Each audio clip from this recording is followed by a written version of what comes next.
ধন্যবাদ জানাচ্ছি।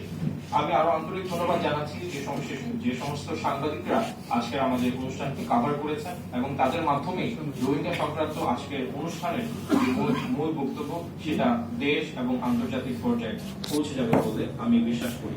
এবং সর্বশেষ নীতি গবেষণা কেন্দ্রের যে টিম অক্লান্ত পরিশ্রম করে আজকে এই অনুষ্ঠানটিকে সাফল্যমণ্ডিত করেছেন, আমি তাদেরকে আন্তরিক ধন্যবাদ জানাই। এবং সর্বশেষ আমি ধন্যবাদ জানাতে চাচ্ছি জাতীয় প্রেস ক্লাব কর্তৃপক্ষকে, যারা আমাদেরকে এই ভেন্যুটি প্রদান করে এত সুন্দর চমৎকার একটি আয়োজন করার জন্য আমাদের সুযোগ করে দিলেন। সর্বশেষ আমি সকলের সুস্বাস্থ্য ও দীর্ঘায়ু কামনা করে এবং আবারও কোন এক সেমিনারে দেখা হবে সে প্রত্যাশা করে আমি আমার ধন্যবাদ জ্ঞাপন বক্তব্য শেষ করছি। আল্লাহ হাফেজ।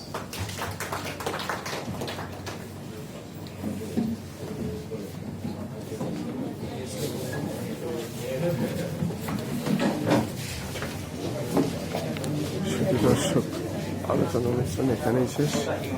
রোহিঙ্গা সংঘাত, বর্তমান বাস্তবতা ও ভবিষ্যৎ করণীয় নিয়ে আজকের আলোচনা জাতীয় প্রেস ক্লাবে। এইমাত্র অনুষ্ঠানটি শেষ হলো, আমরা দেখতে পাচ্ছি।